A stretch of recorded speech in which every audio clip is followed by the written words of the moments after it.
Welcome to the next installment of the Train Vicar. Today I'm continuing the mini-series on railway practices that are seen as quite difficult in one country and are quite normal in another. And again, I'm comparing New Zealand and Switzerland. In New Zealand, there are three main long-distance passenger train services. They are the Northern Explorer between Auckland and Wellington, the Coastal Pacific between Picton and Christchurch, and the Transalpine between Christchurch and Greymouth. These three services are all aimed at relatively wealthy tourists who take the train as an experience. This is the default mode for long-distance train services in New Zealand.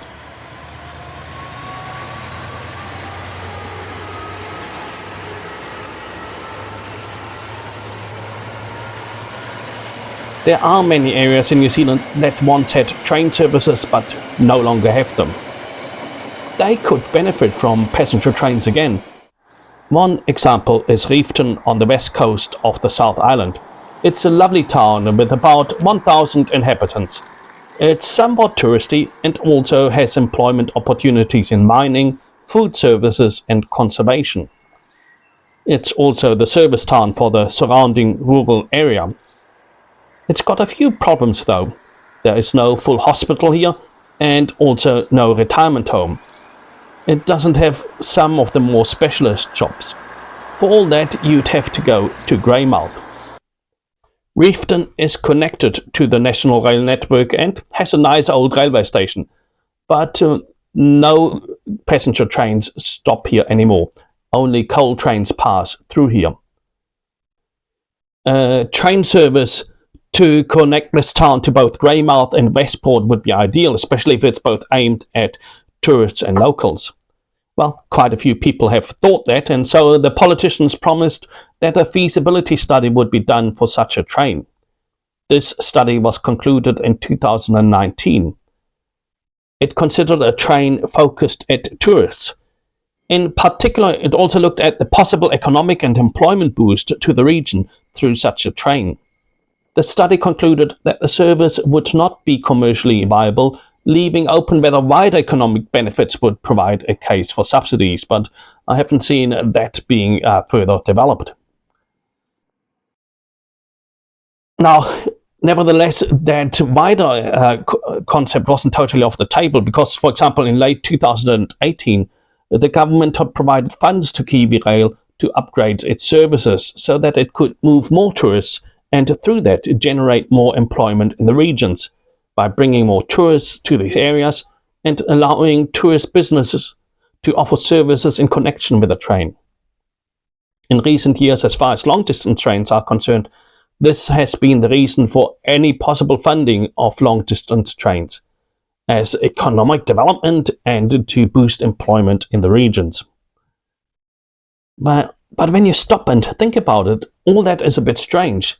It seems that the government is quite happy to provide money so that the residents can make money by working, but it's not happy to subsidize a service so that these same residents can have a better life and spend less money that they already have.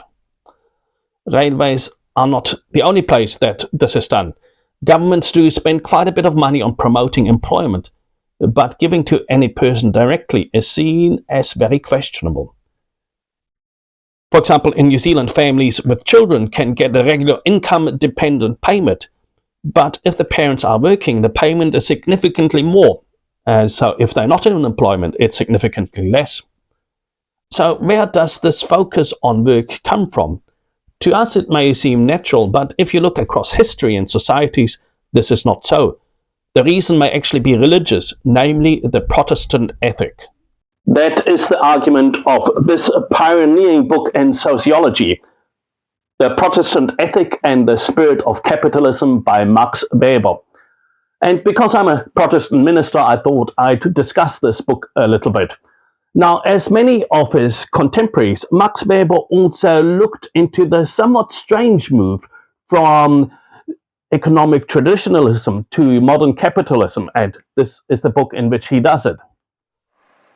What was it that moved the world from the situation of the peasant who lived from hand to mouth of the guild craftsman in the medieval times who maintained market advantage rooted in old customs, and of the adventure capitalist who was oriented to political opportunities and irrational speculation?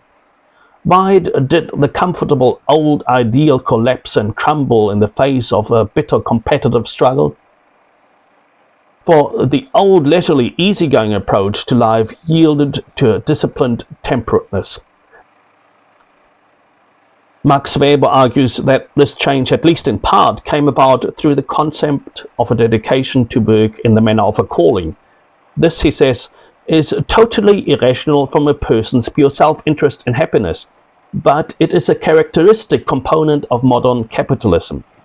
So he looks at the role of religion, and particularly of Protestantism. He says that Martin Luther did mention this concept of calling. One's task here on earth is given by God. Here on earth we should do God's will by fulfilling our duty. Luther was convinced that people from every status can be saved. They should be dutiful in any honorable position they are in. But to Martin Luther, striving for gain beyond one's need was against God's will because it appeared only possible at the expense of others. And so he looked at other Protestant movements, and Max Weber thought that it was Christian asceticism as it came from Calvinism, and especially English Puritanism, that laid the foundations for modern capitalism.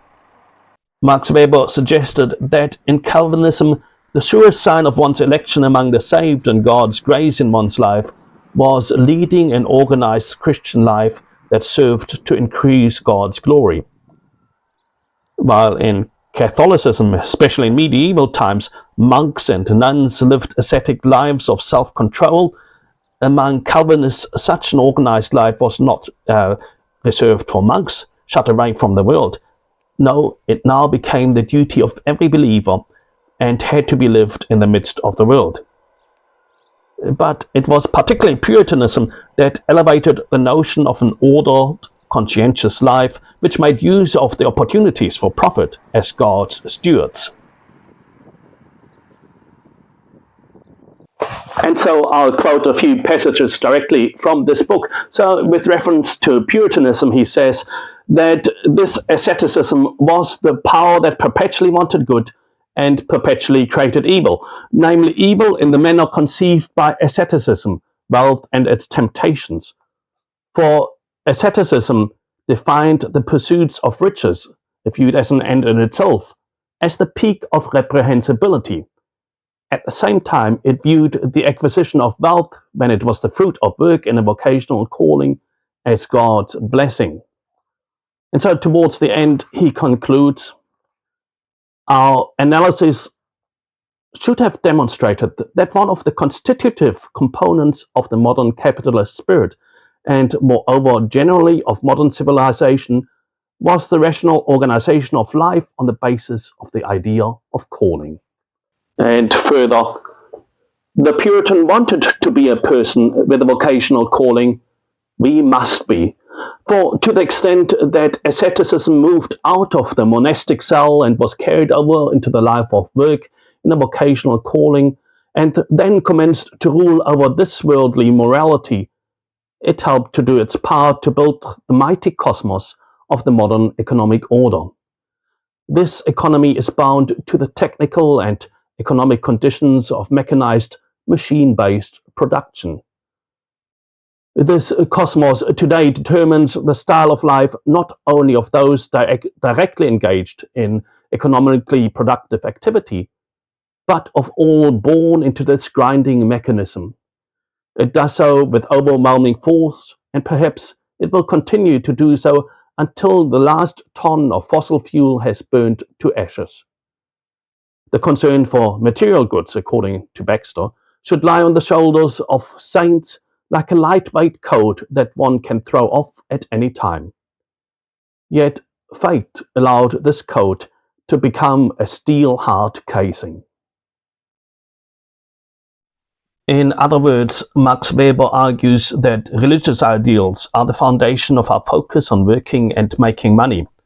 By now, the religious ideals have been discarded, But the notion that diligent work and making money are part of a good life, that notion remains.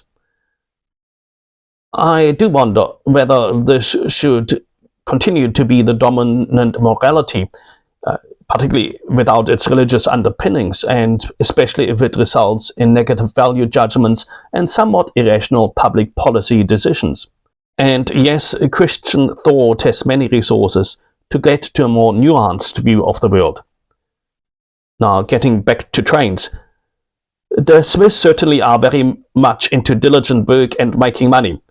And yet the Swiss railway system is not just there for economic development or for ensuring employment or for getting money out of tourists.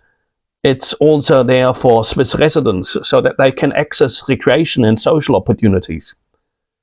There it is acceptable to give residents some relief so that they can live more easily, even if they want to work less than full-time so that they're not pushed towards work.